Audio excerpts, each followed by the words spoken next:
Ad hoc Committee on Racism of the Social Justice Committee of Holy Spirit Parish. Welcome to our second listening session. And again, please bear with me if I speak to our church members for a few minutes, especially those who were not with us in the past and may be wondering, what are us church people doing in politics? And just a little word from our, and then we'll turn over to our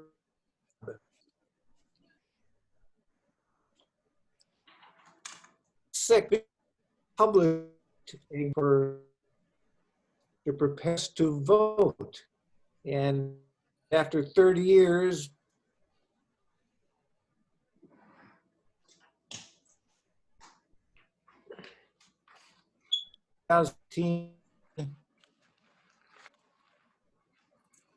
Hello, everybody. Hello.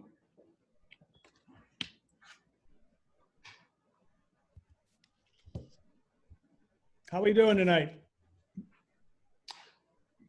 Richard, good to see you. You're at a Badger game. I didn't know they were playing.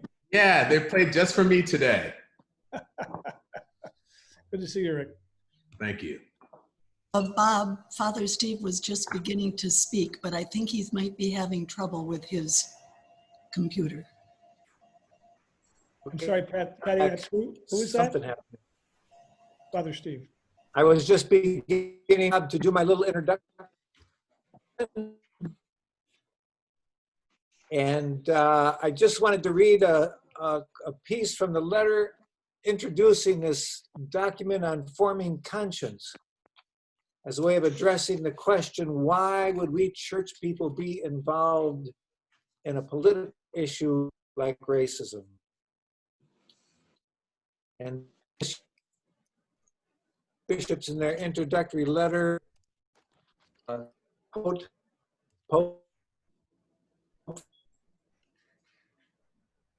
your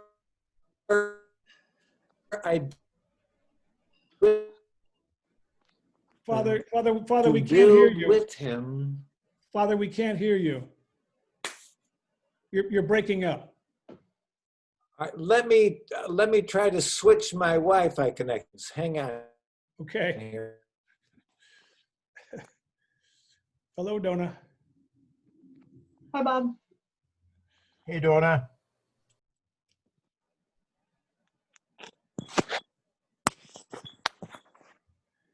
And there's Dave Marie. I was having trouble with my computer. You know, I think it's the weather. I really do. I was having trouble today as well. Does this sound any better? I think so. Okay. Try it. So it's just doing a little address to my own church members here who may be wondering why we're, as church people, getting involved in a political issue like racism. I'm just reading from a document from our bishops about getting ready for this coming election. And in the introduction, they quote Pope Francis, who says, "Your identification with Christ and his will involves a commitment to build with him that kingdom of justice and peace. You cannot grow in holiness without committing yourself, body and soul, to this work."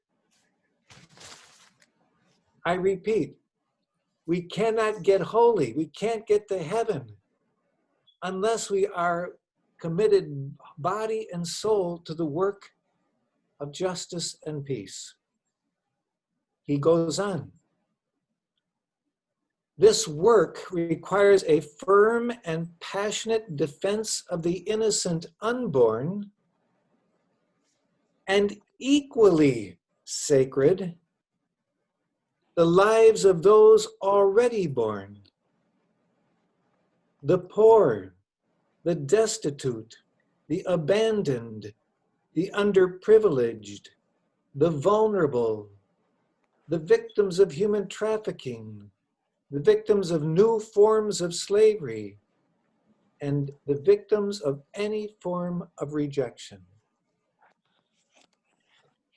So the work we're about tonight is not just something on the fringe of our faith. It's not something for the brave few. Pope Francis would say that this is the way we're transformed. This is the way we do our spiritual work of conversion of our own hearts and of the world.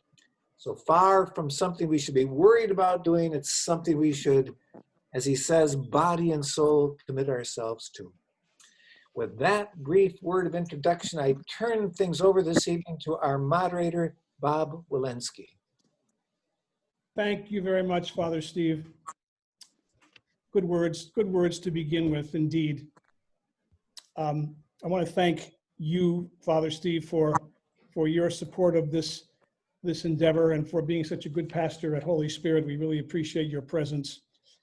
I also want to thank the Holy Spirit Social Justice Subcommittee who helped organize this event tonight, and indeed the whole parish for their support and attendance at this tonight. I see we have over 50 people watching us tonight, so thanks also to the parish.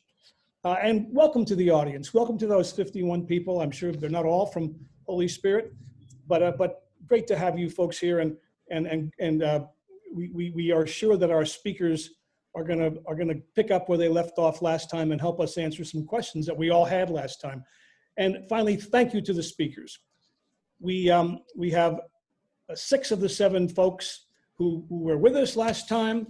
We have Lorraine Avery, we have Sandinga, we have Dave Marie, we have Jasper St. Bernard, and we have Mark Young.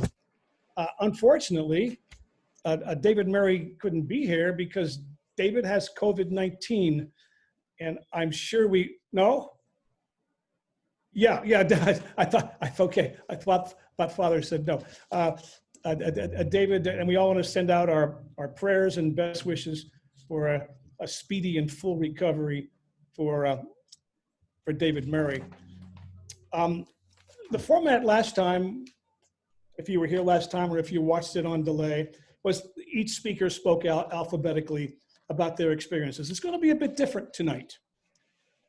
We asked you, the parishioners, the viewers, to send in questions. And we received darn near, upwards of 24 of them, a little less. And the subcommittee worked with those questions and we boiled them down to 3 categories of questions. And if you look in your chat, Emily, who is our technical person, put the questions in your chat. So if you would look at the bottom of your screen, if you can go down to the bottom of your screen and kind of mess around with your cursor if you don't immediately see it, and you will see the word chat. If you click on chat, you will see the questions. There are personal questions, ABC. There are cultural awareness questions, ABC. And there are what to do next questions. So we condensed all of your questions, which resulted from the first panel discussion. We didn't have the time last time to do this, but now we can. And we're going to have our panelists, we asked them to choose 3 questions, and I have the list of what they've chosen. And we're going to go through them alphabetically again, who chose question 1A and so forth, and 1B. We're going to go through them. And we've also asked the panelists if they'd like to chime in at any time to say a couple words. Now, we do have time limitations. We want to have you out of here in about 75 minutes, as we did last time. But a bit more discussion this time. And to make matters even more interesting, we're going to hang around at the end. Whoever wants to hang around after 75 minutes, we're going to stay around and dialogue to the extent that we can on Zoom. Now, it's never easy on Zoom, and because we don't see everybody, and then you can talk over each other. But we're going to see how that happens. Okay. And again, thanks to Emily Stanislawski, who is our technical person on this. I am the timekeeper. I will introduce people, and I have my red flag over here to remind folks to try try to stay on track. Well, if you are looking at your chat, you will see that the first question is, what have been your main strategies or coping mechanism as a Black person dealing with life in a predominantly white community? And the first person who signed up for that was Rick Dabney. And Rick Dabney. And so, Rick, would you please take that away and answer that question for us? Sure, Bob, I'd be happy to. So once again, I want to say thank you to everyone and thank you to the parish for continuing this conversation. It's extremely important. Before I get into this question, I'm going to share something that I've been struggling with. So last night, obviously, the Breonna Taylor verdict came down. For me, when things like that happen, it hurts me, it hurts my heart, it makes me somewhat depressed and sad. And I think about having the conversation with my 3 sons, here it is again, what does this mean to you? And the invariable question that I get is, why doesn't this change? So I might be a little emotively raw tonight, but I want you to know why, okay? So to the question, what have been your main coping mechanisms? So for me, I think it's a little bit, my situation may be a little bit different, having really grown up in Stevens Point. So I knew nothing different, except there were people who were really wonderful and loving and great. And there were people who weren't, who would, you know, roll up in their car, roll down their windows and call me the N-word or whatever, right? And so my parents always shared with me that everyone was an individual and look at them as an individual, not as a group. And I really credit my parents with having me look at things that occurred that way, because if I looked at all the people that I grew up with as a monolithic group, I would have no interactions with any people from the white community whatsoever, because there were some things that happened that were very hurtful. But I still to this day have probably 8 or 10 friends that I talk to quite often, one of which is on the phone, is on the Zoom call, who I consider great friends. So these friends always come to my aid and to my defense and say, okay, if bad things happen to you, that doesn't matter. Those are the minority of the people. So many people love you. We love you. We'll support you. Without those people in my life and seeking to have good friends who saw me for me, it didn't matter what color I was to them. Without them, I would not have been able to make it. So I've taken that lesson wherever I've moved away from Stevens Point. So as I move to different cities, I seek to establish those friendships, because those things invariably continue to happen at a different rate, but they still happen. So once again, it's about judging people as individuals and finding people whose hearts match your heart and becoming friends with them over time. You support them and they support you, and you move forward in the world when good and bad things happen. Thank you very much, Rick. I should have introduced you as follows. You were raised in Stevens Point, graduate of SPASH. After SPASH, you went to Whitewater for your BA in Business Administration, and you received your MBA from the University of Wisconsin. And I know you mean the Madison branch of the University of Wisconsin. For the vast majority of his life, he has been involved in sales and marketing, finance and business development. And his current role is director of nationwide sales of a nationwide sales organization.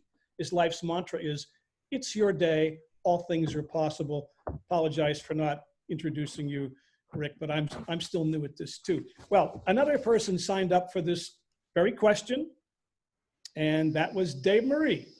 Now, Dave Marie is a native of the Commonwealth of Dominica in the West Indies. He immigrated to the US at age 17 and completed high school in New York City. He became draft eligible during the Vietnam War and spent 5 years in the US Navy as a medical corpsman, attaining the rank of petty officer. After being honorably discharged, he attended UWSP and received a bachelor and master's degree there. And then he attended and graduated from the Marshfield Clinic Foundation Physician's Assistant Program. He spent 40 years working as a family practice physician assistant serving the Stevens Point community until retiring 3 years ago. He has been and continues to be a very active volunteer and activist for many community organizations and is known in our area as the Chicken Mon for his island chicken recipe at many festivals. Good stuff. He and his wife Julie have 3 children, and his new passion since retirement is playing pickleball. Dave Marie, thank you very much. I know Dave's here. David, he's having technology problems. He mentioned that. Well, I'm sure he's going to come back real soon. Let's move on because Bob, he's on mute. Dave, take yourself off mute. Are you on mute, Dave? David?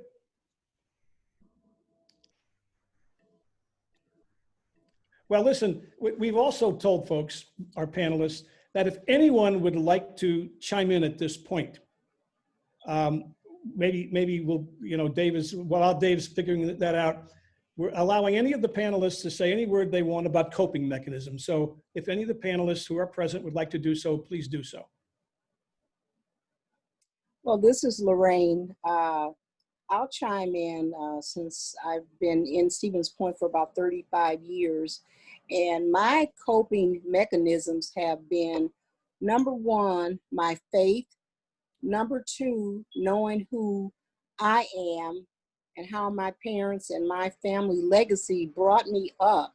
And number 3, knowing that all people are just what they are, all people. And so I sought out those people that I thought would be good for my environment, for my heritage, where I was coming from, but I also gave back to the community, and I joined a lot of things that would give me exposure to the community. So as far as coping, my coping was really staying true to who Lorraine Avery is and not pretending when I would meet other people that I was something other than Lorraine Avery.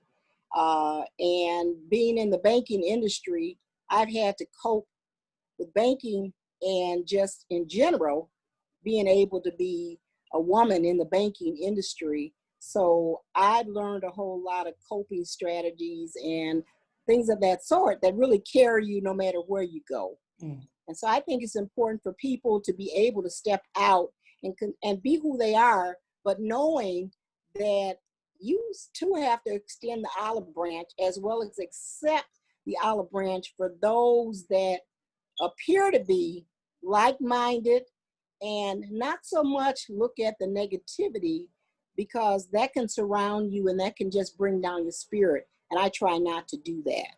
So that's been kind of my strategies. Very good, very good. Any of the other speakers, and I'll introduce Lorraine when she answers her first question. Do any other speakers have any comments on coping strategies? Yeah, Bob, this is Mark Young. I would love to peel off of what Mrs. Avery just shared. If we could take a step back though, and look at the word coping. Coping is finding mechanisms to handle something that's difficult. And so my question then is, why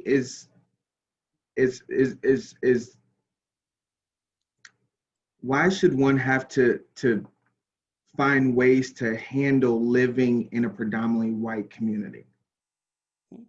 You know what I mean? Yeah. And so first, taking that step back and saying, why is this individual uncomfortable in this community? How have we made people that don't look like the majority feel included in our community? And so those are just my quick quick thoughts there that I'll add. Yeah. What are the root problems? Anybody else? I wonder if Dave Maurice found his way back with us. I wonder if somebody can call Dave Marie and let him know that either is he muted or something's going on. We don't have him.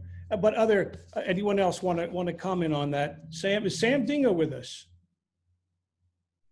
Sam is also not here. Okay. Well, be that as it may, we'll catch up. Now, if we go back to the list of questions which are under chat, you will notice under personal questions, number 2 is cultural awareness questions. And you all, the audience, asked a question related to this. Sorry, under 1B, I mean to say, not 2, 1B. Can you please describe for us, if you can find the words, what the N-word means to you? And Lorraine Avery agreed to take the first, to take that as a main question. Let me introduce Lorraine. She's a retired bank executive from Associated Bank. And she's a diversity and inclusion consultant as well. She moved to Stevens Point from Milwaukee way back in 1984, as she kind of mentioned. She's very engaged with the community, including the United Way. She received the Women's Leadership of the Year Award from the National Association of Professional Women. She was chosen the best and the brightest of the University of Wisconsin, of course, again, the Madison branch. And she was also on Governor Tommy Thompson's task force, to the governor's task force when he was governor. So Lorraine, thank you very much. Would you comment on that very difficult question on the N-word? Well, yes. First off, my position on that word and any other word that people consider derogatory and consider offensive should not have a place in one's mind, in one's mouth, in one's education, and in one's way in delivering it. Now, on the other side of the coin is, personally, I have always found that word to be offensive. So as a result, I have never allowed myself to get in a trap where I used it. I have never allowed it to be used in my home. I have never allowed and supported those things that would be considered using that word, because I think that when you stand up for something, regardless of what it is, you yourself need to understand what that means to you. To me, it's an offensive word. It's degrading. It's not a very positive word. And no matter who says it, how it's said, how it's tagged or phrased or put out there, I personally, because of my legacy and my family, and I talked about that when I did my journey, I don't use any words like that. But I also want to say, neither do you guys use words or want people to use words that you consider offensive. The N-word is not the only offensive word that people put out there to talk about each other. I don't promote bullying. I don't promote sexism and putting people down. I don't promote racism. I don't do anything that's going to allow someone to be hurt by my words.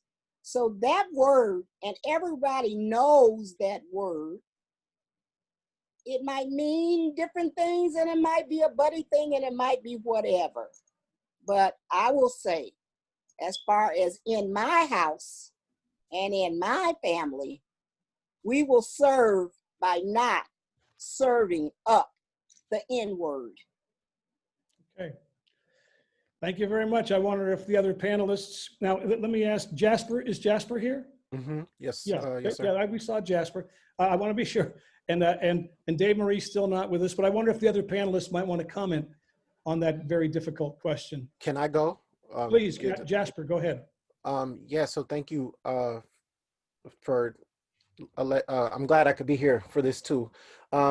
So my understanding of that word has developed with time. I was raised to understand that I wasn't one, but I can remember very clearly the first time I was called that word. It wasn't in Wisconsin. It was actually in Georgia, in middle school. And so I remember that first time it stung, and there was an immediate sense of anger that came. But as I've gotten older, and actually James Baldwin has impacted my understanding of this. There's a famous quote where he talks about how words, when they are used as labels, say more about the labeler than the labeled. That they're a projection of sorts, and they reveal the labeler when they are used. And so it is interesting, using that to reflect on this. It's interesting how available that word is at how early. I was actually called that by a 4-year-old in Wisconsin because he didn't like, he went to my church and I told him no about something, and he called me that. And I remember not being angry at him because he's 4. And I remember his parents swooping in to grab him, and they took him away, and they kind of addressed it privately. I'm not really sure what came of the address, but it's interesting how quickly it can be understood, like how it can be weaponized, like how a child can know this is available to me as a weapon. And so the whole I want to congeal the answer. I think that the words, it says more about the user than the person that is hopefully insulted by the usage.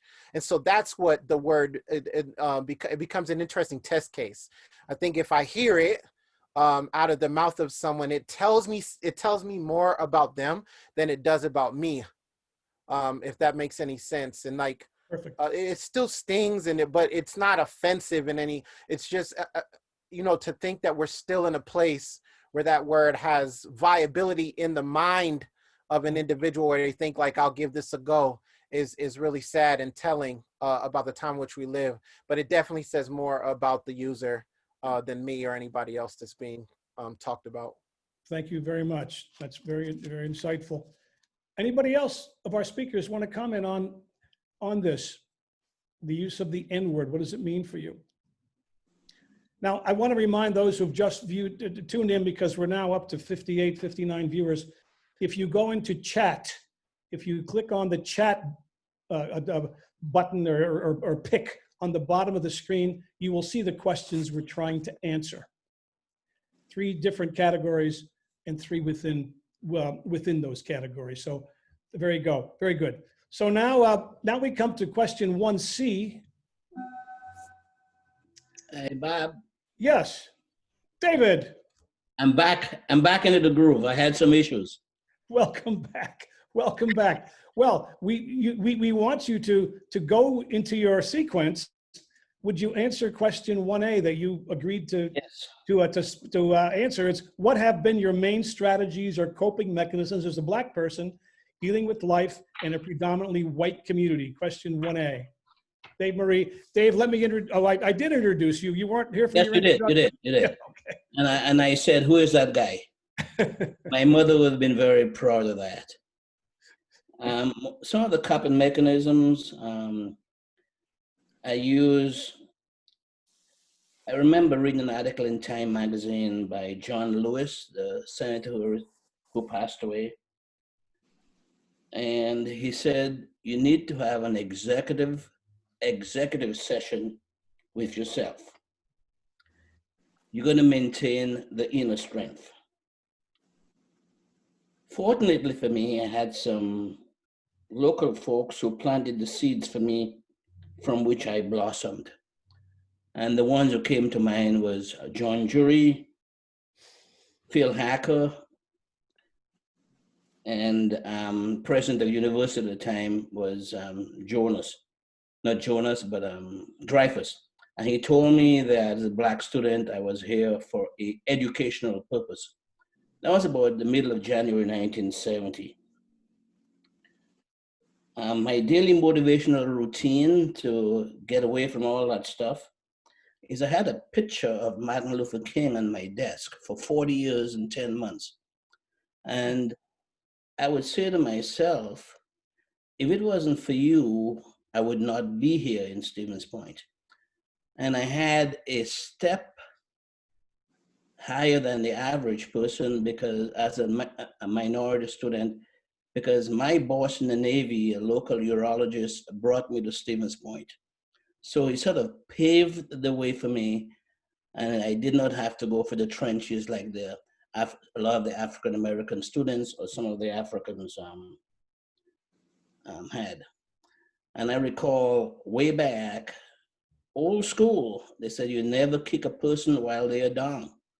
And there are times when I was down from the N-word, but I just stood up because I never kicked anybody when they were down because I knew that one of those days they'll be helping me out. My survival technique was, I'm here for a purpose, and when I graduate, I'm going to get out of this country. When the African Americans graduated, where would they go? They have to go back to Milwaukee. So for me, there was one less Black person they had to talk to because I was going back home. Unfortunately for me, I planted a seed in Stevens Point. I love the community, and I stayed there for the last 40 years. I had an even temperament, even though I did not get on the initial discussion of the word N. But if you look at the definition from what I was told, the person who calls you that name, that's the person. It's not me. Because if you read the definition, it says cowardly, uneducated, does not fit in society. And there are certain times I went to certain restaurants I had to leave back in the early 70s because that word was pretty fragrant. So that was my coping mechanism. I prayed a lot, I had a good temperament, and every day I looked at my mother's picture on my desk and Martin Luther King, and I thought, I'll be okay. So that was me. Thank you very much, Dave. Wise and moving words, really. Anybody else of our panelists want to talk about this first group of questions, personal questions, coping, the N-word, so far, huh? Well, then we're going to come to 1C. Anybody before we go to 1C and Mark Young? Okay, Mark. Question 1C, based on your experiences, what would you recommend to a Black person considering a move to Stevens Point? Now, Mark Young is a Detroit native. He's a UWSP graduate, 2013. He serves as the Director of Admissions and Recruitment, working to provide leadership, vision, and strategic direction to UWSP. Under his leadership, the admissions and recruitment team worked to create a more diverse and inclusive campus through intentional recruitment efforts. For his efforts, Mark recently received the Inclusive Excellence Award presented by the USP Alliance of Multicultural and Diversity Organizations. The award honors individuals who have made significant efforts to create a more inclusive and equitable UWSP and Stevens Point community. He and his wife, Lisa, who's also a Pointer, reside in Stevens Point. Diversity and inclusion are important values shared by the couple who use their voice to bring awareness to social justice, including opportunities to be a part of social media campaigns and Zoom discussions like this one, offering a safe space to learn, engage, and use resources to create change. So Mark, would you tell us about moving to Stevens Point? Yeah, you bet. I provide first, thank you all for even being willing to come back to this discussion. I think it's incredible that we can have a space where folks can ask questions and receive a breadth of answers across different people and their perspectives and their journeys. So thank you all for this space. It was interesting enough. I just had this conversation with an individual applying for the chancellorship at UW Stevens Point. And I was fortunate to be at the table during that time. And I'll share my experience. And there were many emotions flowing in my mind at this time. But I was at dinner with 3 other prominent individuals here in the city of Stevens Point. And the individual is African-American, as is his wife. 3 white prominent leaders in the city, and then myself. So we're talking questions about professional experience, lived experience, and the question of diversity comes up. Tell me about the city of Stevens Point, the county, in terms of inclusion. They were concerned about, their family, school environment for their young child. As we looked around the room, I bet you couldn't imagine who wasn't able to answer that question. Who wasn't afforded the space to answer that question before we moved on quickly to the next.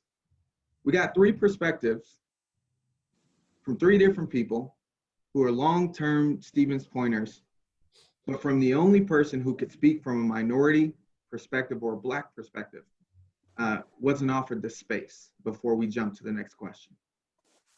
And so in my mind, there were so many emotions, and I could tell that the couple would do things that I call a temperature check.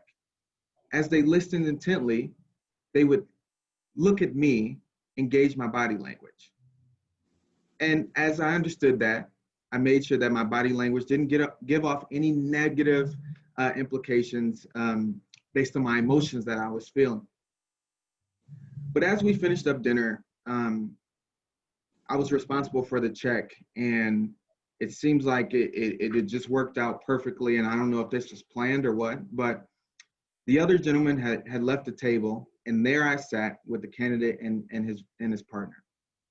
And the question was, so Mark, tell me what it's really like here.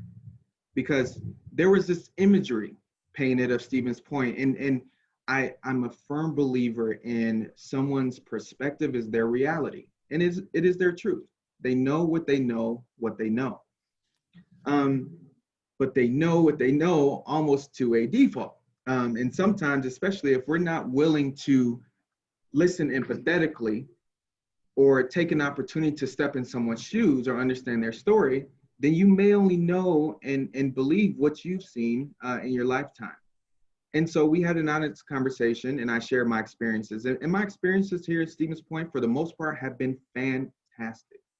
There have been a few blemishes in my experience where I've been met with ignorance, but very similar to Miss Avery's words, I was raised to be strong and follow my faith and not allow anyone's ignorance to define my character.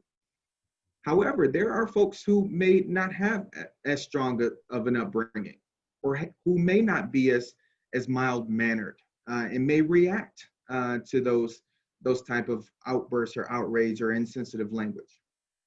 And so I talked about the strides that we had made in Stevens Point and in Portage County, but also the great work that's still yet to be done.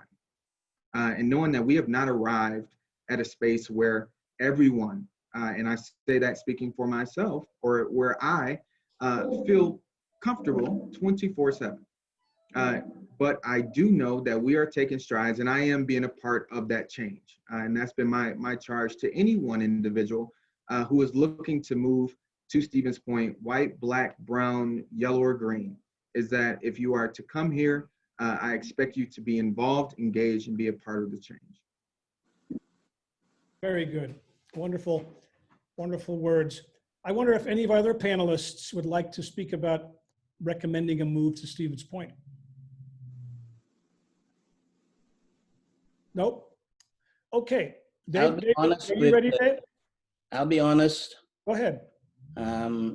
when I worked, if I had to make a referral to another physician or to another healthcare provider, I will tell the white patient, the person I'm referring you to is an African American or is an African person, and he speaks English. Because sometimes when you enter that room as a provider and you see a black face, you'll say, ooh, what's next?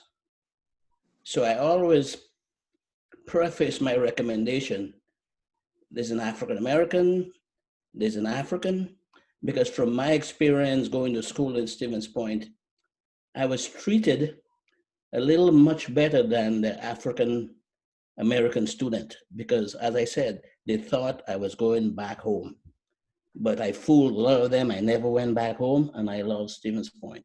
So this is, and especially if there are women accompanying them, I will say to them, well, I only know one black cosmetologist in town.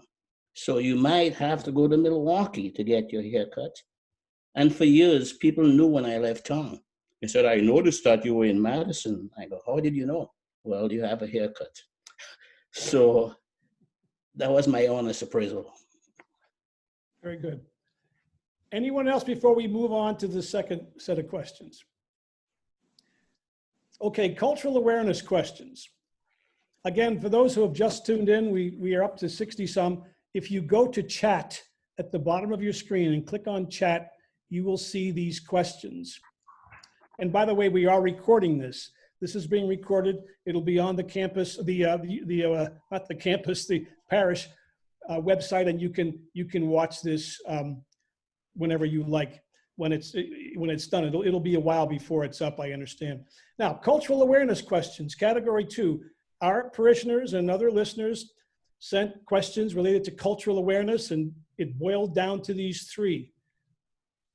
2A reads, can you help us understand the Black Lives Matter movement? And related to that, why might it have been necessary to form? And how does it relate to the All Lives Matter reply? And for that one, Rick Dabney has agreed to be the first speaker, and I've already introduced this Stevens Point native. Thank you, Rick. You're welcome. So, couple of things. I want to challenge everyone on the call. So I feel a lot of personal, I guess, responsibility to educate people on various things, especially about racism. So I want you all to just take 30 seconds to think about something. If you went to see Dave Marie as your PA and he gave you some news that you had a certain type of cancer and he got pulled out of the room and couldn't make it back until tomorrow, what would you do? I highly doubt that you would go home, especially in the internet age, and you would just sleep and go back and see him tomorrow. It's a life and death situation. You would do some research. So when Dave came back in the room the next day, you'd have some information to talk back and forth to Dave about because you knew what type of cancer you had. So I have been, for my entire life, filling people in on things that they can do research on. So the Black Lives Matter movement, on their website, it's very clear why they have been established. So I want to ask you each to look at that, okay? So I'm not going to explain why it started, but I'm going to tell you what the differences are, okay? So according to our Constitution, everybody has equal rights in the United States of America. That is not the case for African Americans.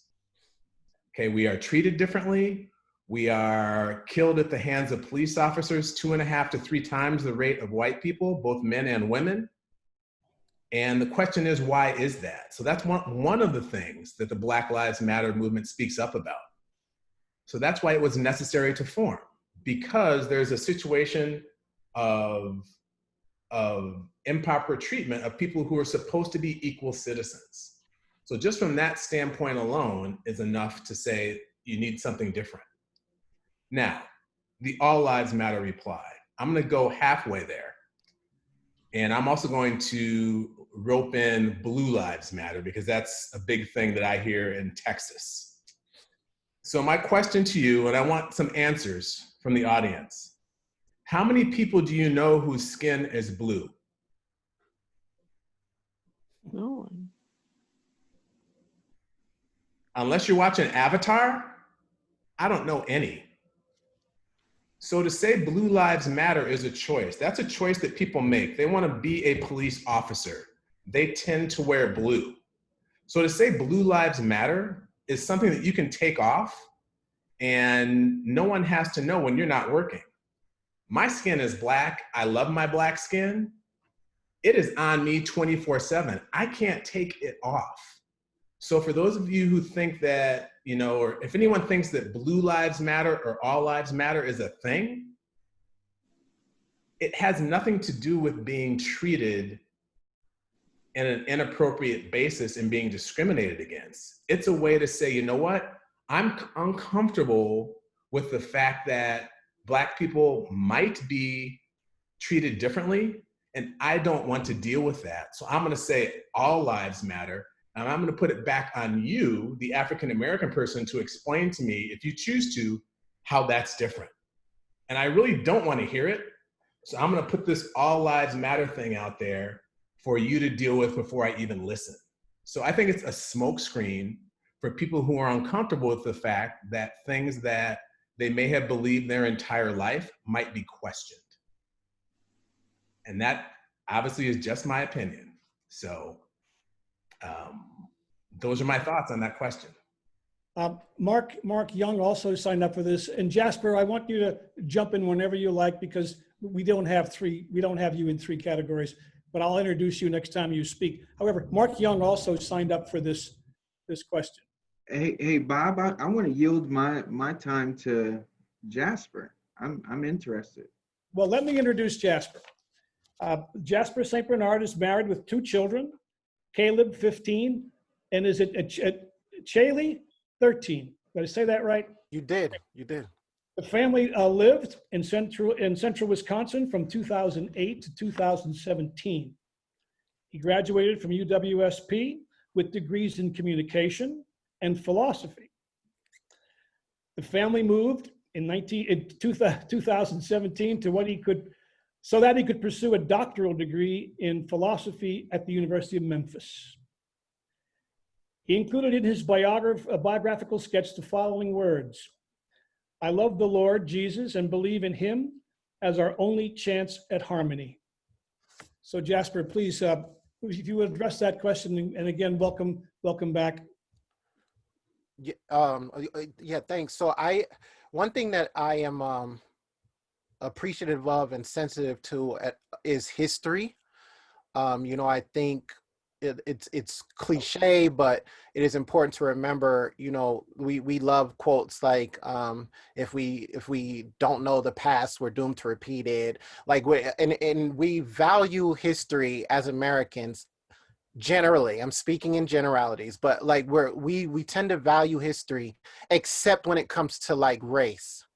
That's the moment where we just want to be in the present. And I think we rob ourselves of meaningful conversation when we do that. And okay, so that's a preface to my answer. So Black Lives Matter as a movement got off the ground in 2012 as a response, or 13, as a response to the acquittal of George Zimmerman. There were 3 Black women who were frustrated with the acquittal as he was charged with the murder of Trayvon Martin. They wrote, there was an open letter written, and the hashtag ended the letter Black Lives Matter. And then 2014, it really took off with the shooting of Mike Brown in Ferguson. Okay, so now the reason why I bring up that brief history lesson is because I think if anyone, if the people tried to isolate Black Lives Matter as if it's a new concern, and I think that's just ahistorical, it's disingenuous. the concern for Black lives did not start in 2012 because injustice toward Black lives did not start in 2012. So what Alicia Garza and Patrice Colders and them, what they were doing is they were just picking up a long legacy of this voicing concern for Black lives. That goes back to Martin Luther King Jr., Stokely Carmichael, Medgar Evers. It goes further back. So I'm down here in Memphis working on Ida B. Wells and her anti-lynching work in the late 1800s, the early 1900s. That was a concern for Black lives. You can go back to all the way back to David Walker's Appeal and Nat Turner and Denmark Vesey. So like this idea that when people balk at this concern as if it's a sudden concern, I think it's not a meaningful reading of history. I think the concern for Black lives, sadly, is at pace with America, right? So like America in the founding documents, in the writing of the Constitution, that we hold these truths to be self-evident, that all men are created equal, that had a very specific meaning when it was written, and it did not include Black people. At the time, they were 3/5 human, and you had the Dred Scott, later you will have the Dred Scott decision where it will be suggested that Black people do not have the same civil rights as white people, right? So like this idea that Black lives matter, it's not a new thing.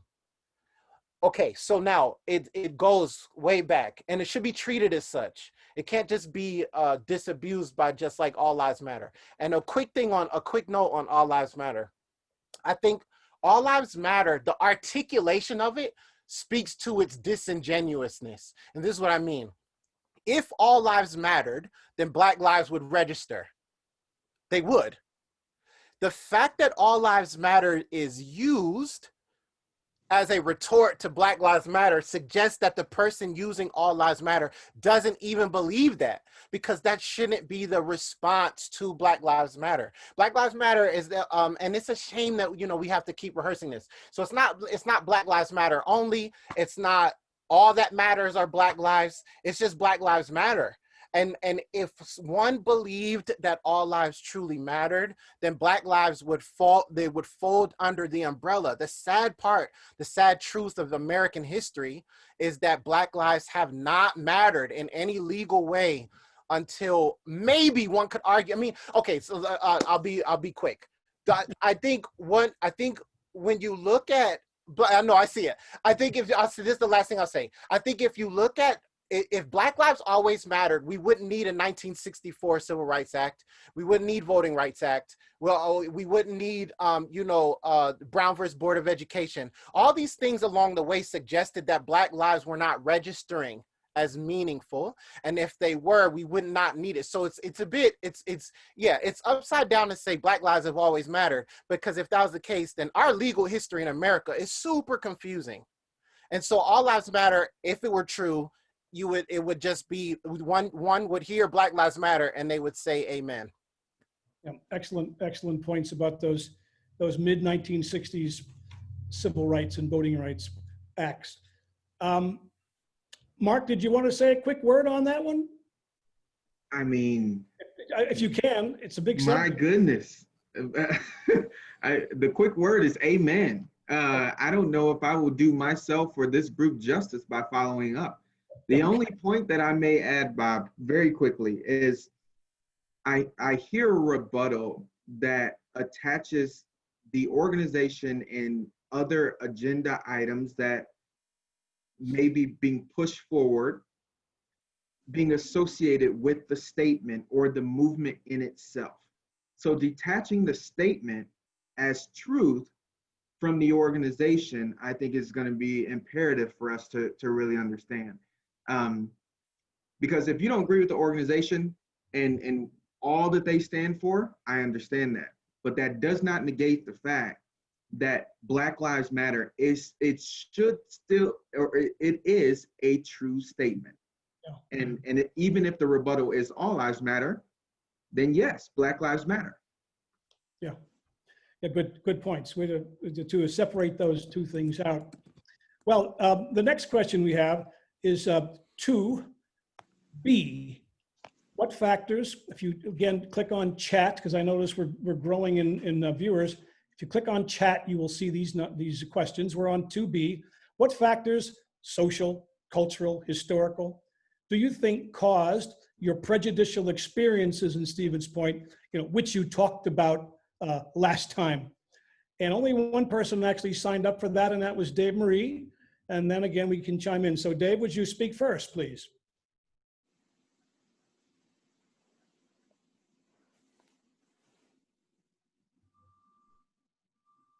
See it, Dave? Are you muted again? David, you're muted. He's muted. Can you unmute? Can you click on mute in the lower left? Right. Got you. I have a definition that I found today. It was called cultural racism. This is one who's creating a cultural standard and imposing a cultural hierarchy among racial groups. And I think in the future, we should not only include African Americans who reside in Stevens Point, because I know the Hmong, the Latinx, the Latinos go for the same thing that we went through. And I recall taking a course in the 1970s from Professor William Skeleton, and it was called The Chain of Being. I did not realize there was such a thing, that the darker you are, the lower you go on the totem pole.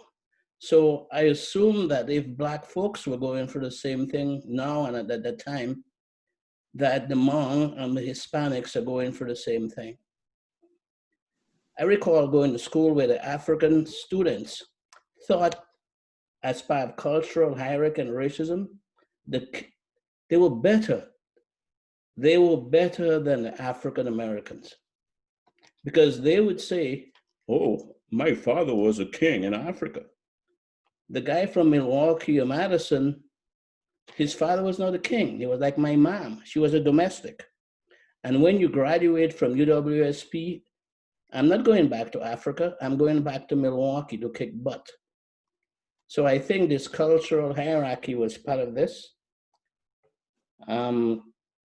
Historical, I was told once that I was very, very fortunate to live in Stevens Point, because people of my color had to leave town before sundown in Stevens Point.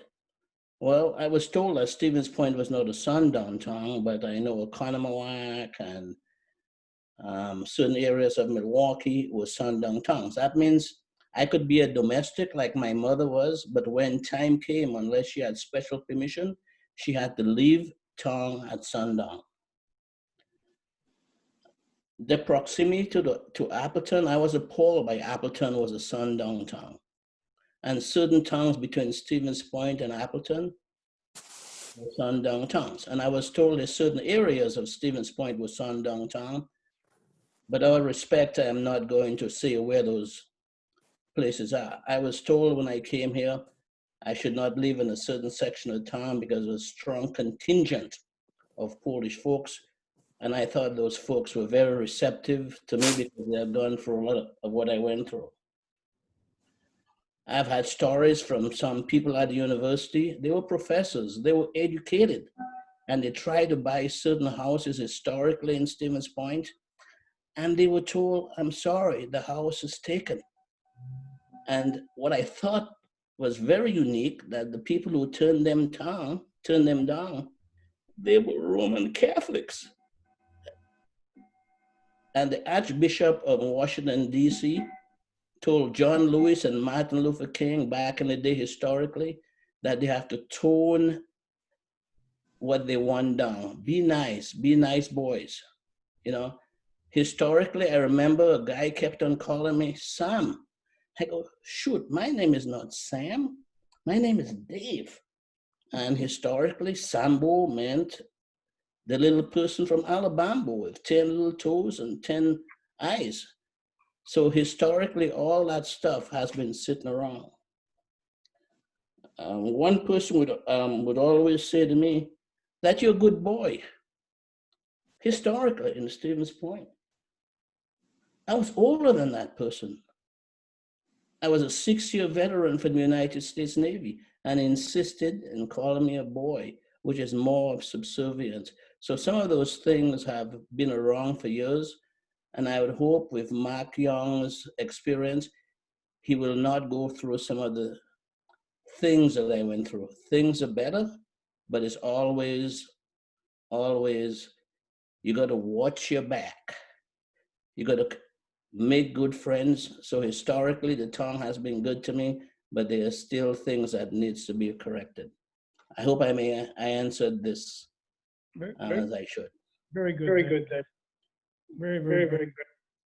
Yeah, words, really, a lot of these words you folks are saying, our panelists are saying, are really right on the mark and frankly, unforgettable. Anybody else? We haven't heard from Lorraine in a while. Want to comment at all? Or and Mark or anybody want to comment on this question, or should we move on? I'm happy to chime in rather quickly here. Go ahead. Mr. Marie struck a quick chord with me, in my experiences at the university. And while I will confidently say that my experiences at the university have primarily been nothing but grand, and the opportunities have been there for me to walk through the open doors. There are subtle hints of microaggressions. When colleagues ask me how I have become so articulate, my question back to my colleague is, well, what is your expectation of me as your peer with a college degree and in my role? And so it's just those subtle comments that really, make me take a step back and question what is their perspective of someone that may look like me. Yeah, good. Microaggressions, also kind of a form of passive aggressive behavior, can be as well. Okay, very good. Well, we're going to move on then, because the next speaker is Lorraine Avery, because she signed up for the third cultural awareness question.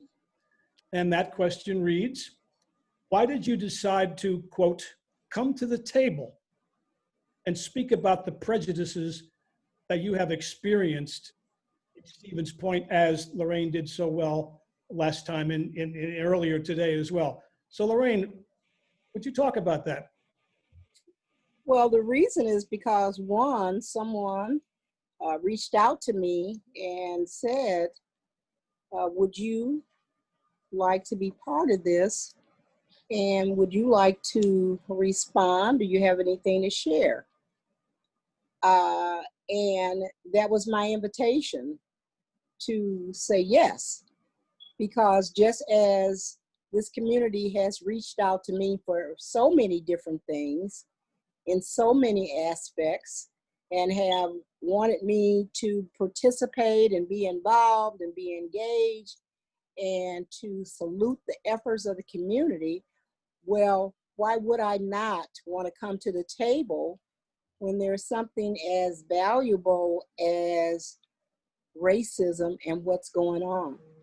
And the main reason was because I was heartbroken over the last 6 months with all of the pandemic and everything else going on.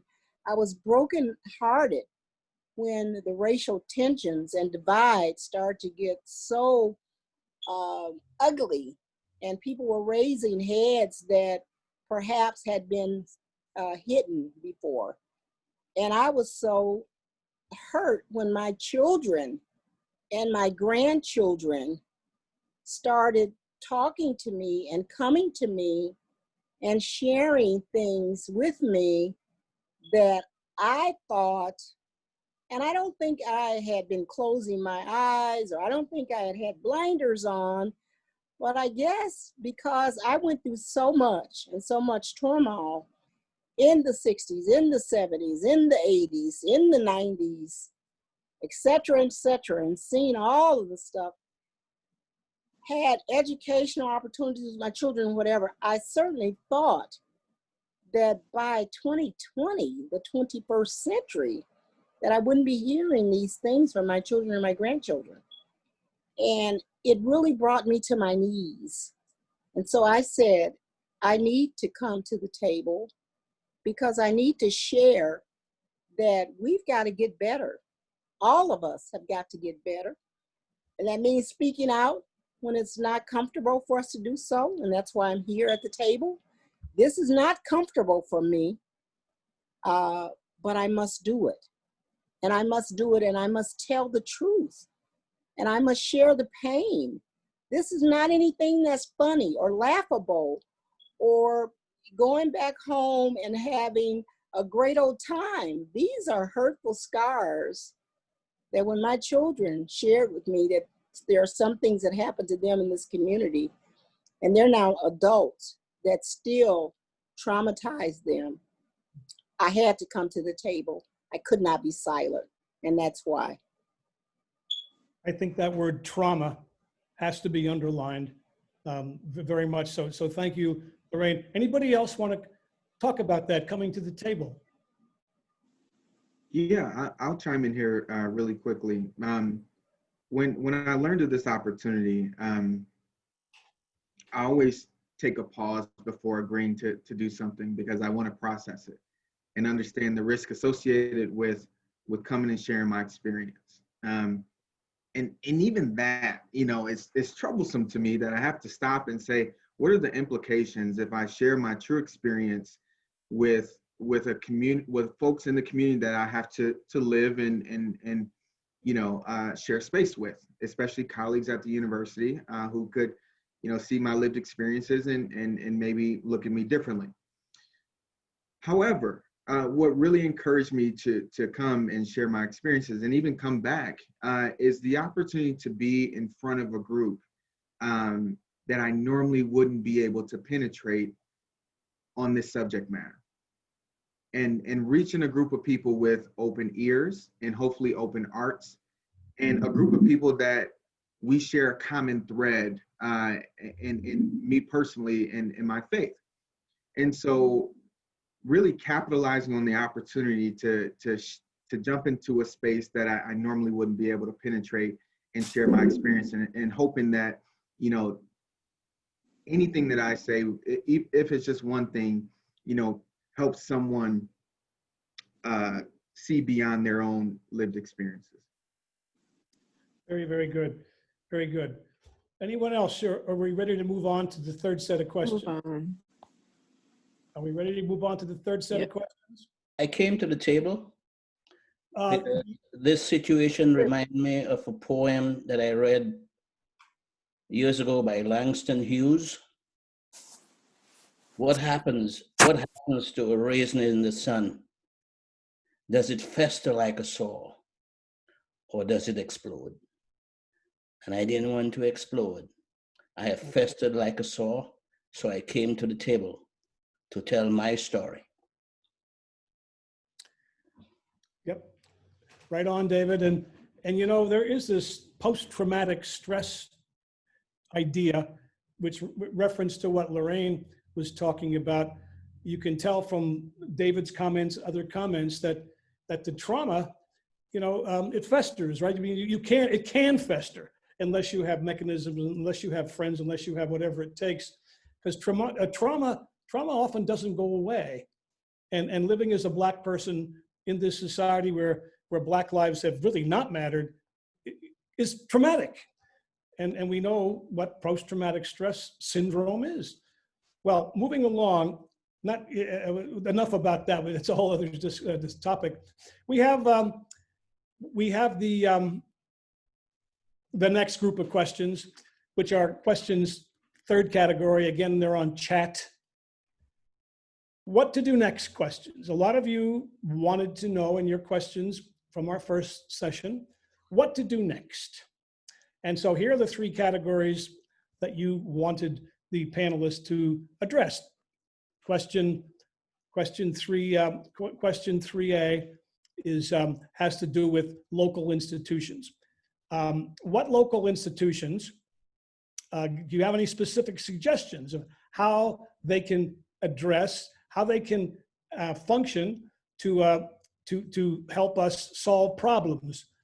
And we listed a few of the institutions, churches, schools, and no one signed up for that among our panelists. Again, they had choices to make. So I will leave it open. Do any one of the panelists want to look at talk about maybe one of the institutions, churches, schools, local law enforcement, local laws and policies, or some other institution, business. Anybody want to take a shot at that one? Well, this is Lorraine. I know I signed up for, I think 3C, but I'll just comment a little bit on 3A. Yeah. I personally believe that all of the items that's listed are intertwined, and they all are pillars, and all should have some influence and help with regards to the racial divide and improving race relations in our communities. I don't think it's a one fits all and it's a strike this one and strike that one. I believe that it has to be a community ball that comes together, that involves the schools, that involves the churches, that involves law, that involves the enforcement, our social policies, our environmental, our health systems. Everything is connected. You cannot, I don't believe, as a society, improve without taking the holistic approach to what we're talking about. And I think it's so important that all of those things come together to help us to get better. So you're talking about it being systemic. Yes. Lorraine, and I think that's what Dave was talking about. And Yes. I'm sure our panelists would certainly agree with that. By the way, there's a great book out now being read in this town and other places. It's called CASTE, C-A-S-T-E.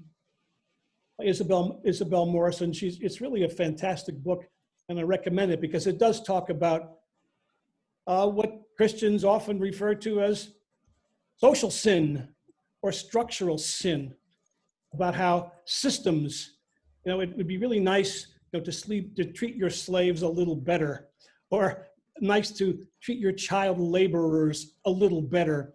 But the problem is the system of slavery and the system of child labor. And so we're not just individuals. We're not just members of small groups, which I said at the start of the last session. We're in societies where there are structures and cultures and institutions. And there is such a thing, Catholics believe, as structural sin, as social sin, which goes beyond individuals and small groups. They're embodied in institutions. So anybody else want to, this is a big question. 3A is a very big question. Yeah, Bob, I'd like to chime in. Before I specifically address the question, I forget who or when it was mentioned, but it was related to why is the question was posed, why is the church involved in these political issues? And I would like to respectfully challenge that comment. And I don't necessarily see my life and my rights and my ability to be comfortable in any environment as a political issue. I see it as a human issue, a humanity issue. Amen. I should be able to,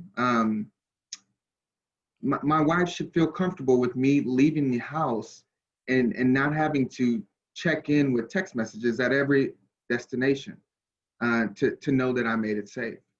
And so for me, this is an everyday issue, not a political one. But when I look at the question, I was slated to answer 3B, but I think as Ms. Avery mentioned, all these questions are pretty intertwined. And so my wife and I talk about this quite a bit. And one of the things that I think is important is to confront your own implicit bias, to understand your perspective and how you view other people, whether it's intentionally or unintentionally. Because much of the way you view people are based on your experiences with people that look like that group. And so if you had a negative experience with someone, it's very possible that you can associate negativity with people that look like the group of folks you had a negative experience with. And so I think that also shifts into power and privilege. Understanding your privilege, I think, is incredibly important. And we all have a privilege, no matter black or white, green or blue.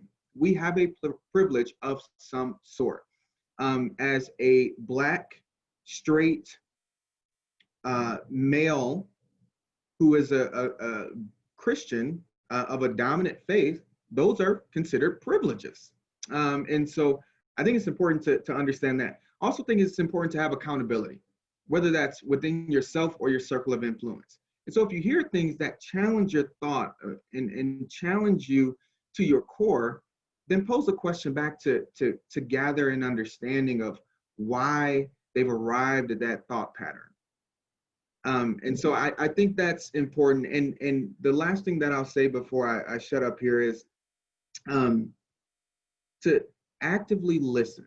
And I talked about this before, but I think that is such a lost art. And social media complicates this even more because we can type furiously on social media without listening. And so listen to understand instead of listening to respond, I think is so critical and can really start to address some of the issues that our society is facing right now. Okay, good. Yeah, so David, go ahead. I agree with Mr. Young. In my opinion, racism is prejudice plus the power to do something about it. Even someone does not like you, they can only affect you if they have the power to do so. People who supervise, hire, promote, and determine who lives in your neighborhood encompasses racism and prejudice. That's my opinion. Very good, very good. Can we move along to question 3B, which has to do with what some of you folks might want to say to to the people watching now. Now, Dave, you signed up for that. Rick signed up for that. Do you have any specific things you want to say to this audience, which is now 63 people? Dave? My survival is I practice kindness. There may be destructive days ahead and also in the past. And please do not say I have Black friends if you don't have any Black friends. This is a method of acceptance. Do not say I am not a racist. It's best to say I'm an anti-racist. Do not expect me to answer all the questions for people of color, especially Black Americans, because you think I have the answers for all Black people. And I would think in the future what we need to do to continue these conversations, we should have the Hmong involved, the Hispanic involved, the Latino involved, because they're all part of that chain of being. And the recommendation that I have for the listeners, if they want to open their eyes, is the new book. It's called The New Jim Crow. There's another book that's entitled White Fragility, What You Want to Know About a Race, and The Warmth of Other Suns by Isabel Wilkerson. It will answer a lot of the prejudicial questions that you have and the inferiority of the way you treat people of color. Hey, Dave, I want to add a couple more books to your list. One is Stamped from the Beginning, and it's about the history of Africans in the United States from the 1500s to now, told by 4 different perspectives. And it is a difficult read. I will tell you that. It will take you a while. And then the other one is by the same author, and you mentioned this in words, How to Be an Anti-Racist and what that truly means. That's not the title is How to Be an Anti-Racist. Yeah. And I'll be happy to send the references so that, Bob, you can send these out to everybody on the call if you'd like. But I want you guys to do some research. I mean, it's one thing to be upset, it's one thing to be concerned, but it's another thing to know the history. Rich, when I read Sundown Tongues, I was appalled by the places in Wisconsin and Illinois that we could not spend overnight. and they're not too far from us. So if Exactly. you want to get a good read, Sundown Town is good book. Can I would just add to that question about what can be done. I think one of the things we, well, the audience, there's this drive to not be associated. I talk to friends sometimes, and I think to myself that, you know, there are some white people that I know that I love that seem to be more afraid of being called a racist than being a racist. And like that, they like this pursuit of absolution needs to be just surrendered. Like, it's not about personal guilt per se. Let me not say that it's not about personal guilt, but like, many people want to have the conversation and they feel like they're in position to have the conversation if they can be assured that they will be found guiltless when the conversation is over. And that's just not how this works. It makes me think of like Pilate. When at Jesus's trial, like, Pilate had in his power something he knew he could do. It was going to be costly, and it was going to be, it was going to put him in a position politically that was a bit frustrating. So he doesn't condemn Jesus, but he doesn't do what he should do either. He washes his hands of it. Like, I think a lot of people need to stop accessing that option of like, how can I wash my hands of this? We're all in this, all of us together. And so the position that one should be taking is what can I do to actively begin to undo this? So, you know, friends from up there will tell me, yeah, I was at the dinner table and I heard, you know, Uncle Fester say this, but, you know, I didn't know what to say. Say that, don't say that, Uncle. Like, that's the moment. Like, when you find yourself having the opportunity to speak to an issue, when it costs you, that's the moment. And I think the more that individual sees those moments and that they do what they can in those moments, I think we'll see the genuine progress that we claim, you know, that we can then substitute for this mythological progress where we're just trying to convince ourselves that things are getting better by virtue of, I don't know, time. It's not true. Like, we have to be working at it actively, and all of us have opportunities, but it takes, the first step is introspection, right? This pursuit of absolution needs to die. And we need to do the work of asking ourselves, am I complicit?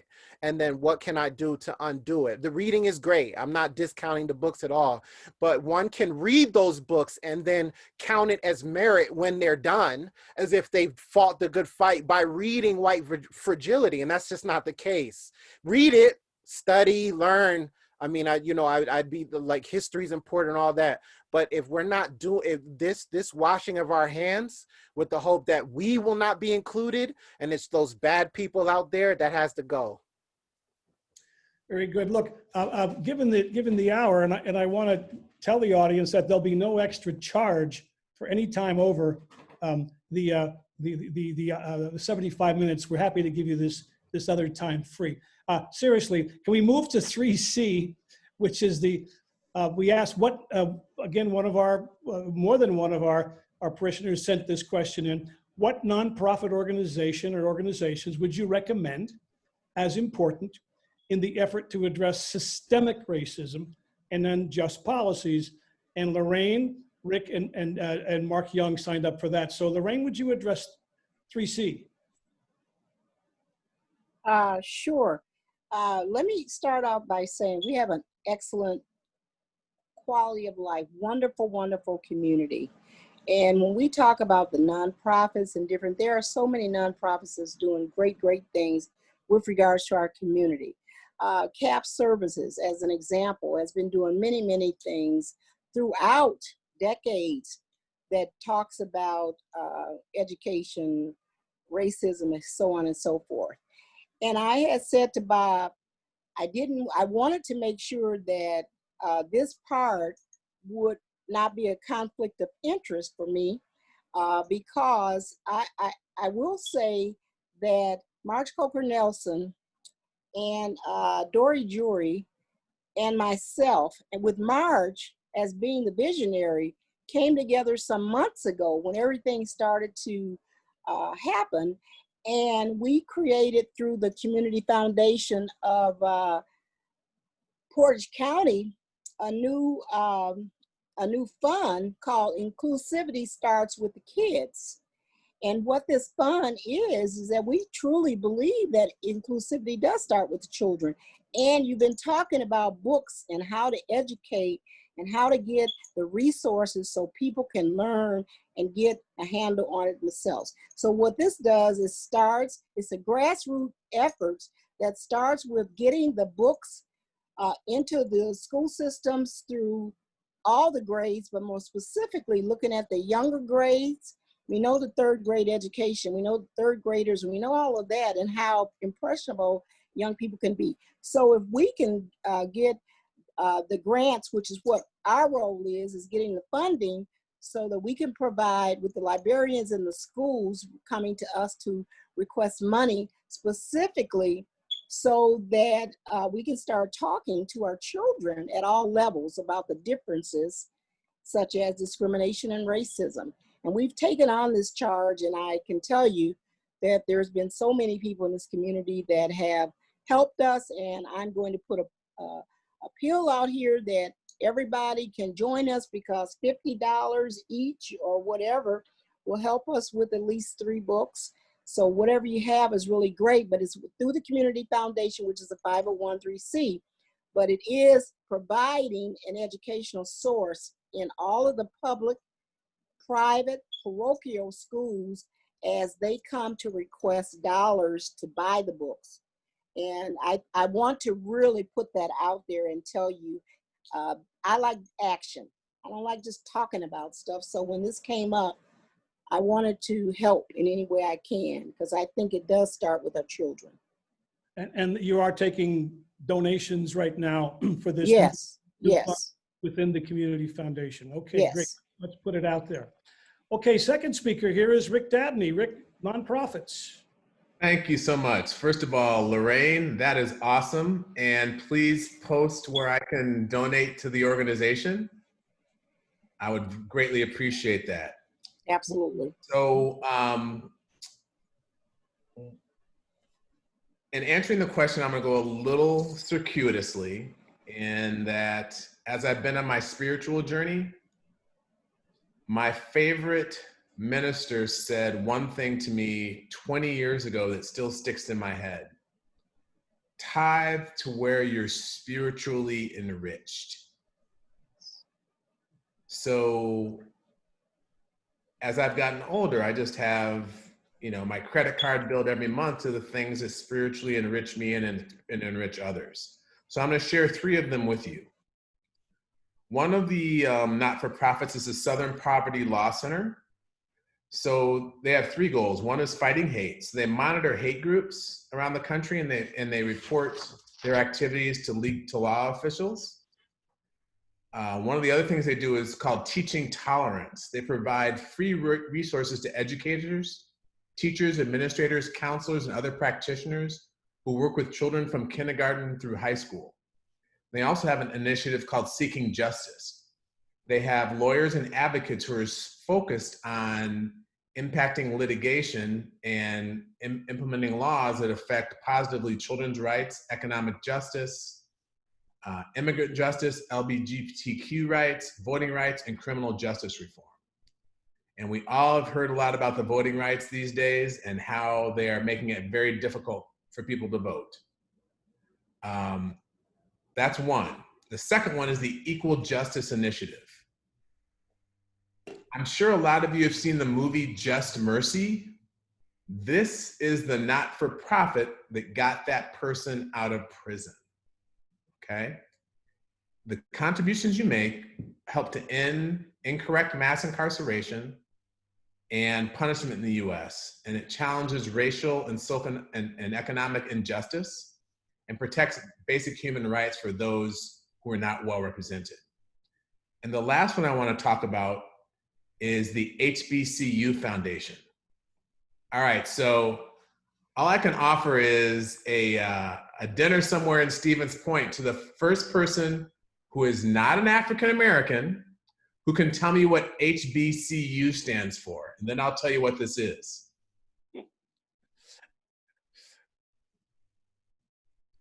It's not fair because I'm an academic, so I know, I think. Okay, so Donna, thank you for not answering, but I'll take you out too. Just send me your name and we'll do that when I get back to point.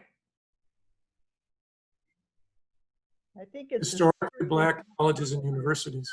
Wonderful. So yes, so these were established before 1964 because at that time it was legal for white institutions to say, you know what, even if you're smart and have the chops to get in, I'm not going to admit you because you're Black. And there are over 107 HBCUs still in existence. And the HBCU Foundation funds scholarships for qualified African Americans to go to college.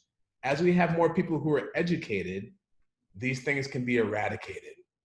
So if you guys would please, what I'll do is I'll send you a what do you call it? An Uber Eats certificate, because it's really important to me that you knew.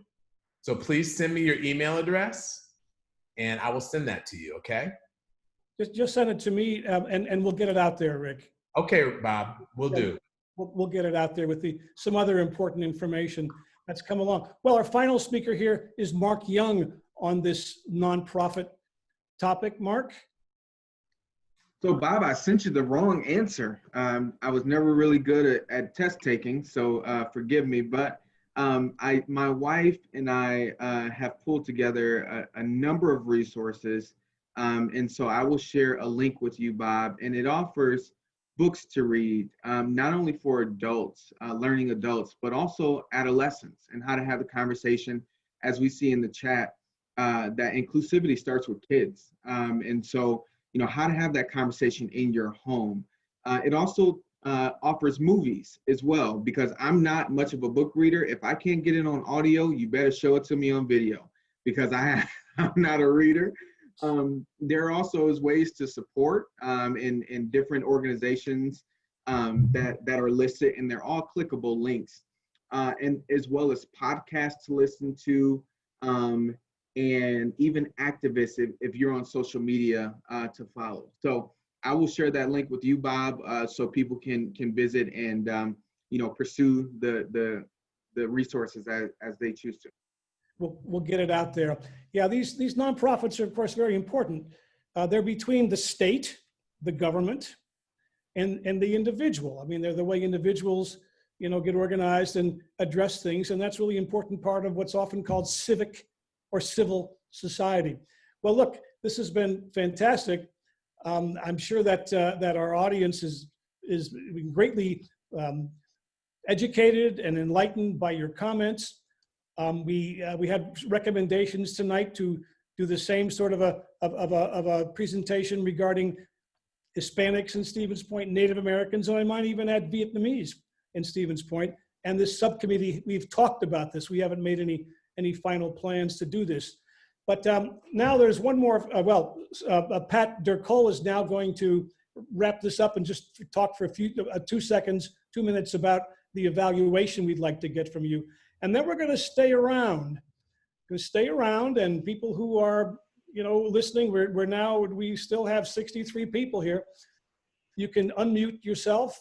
I believe you can. Or Emily will unmute you and you can join the conversation for 15, 20 minutes or however long we like to. So I'll turn it over now to Pat Durkol, who's an important member of our technology expert on the subcommittee. Pat?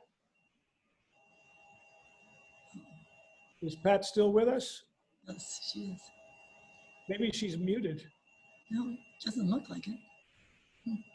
I've got a text from her here about 10, 15 minutes ago telling me to get moving because we're past our time. Pat's not there. Mm-mm.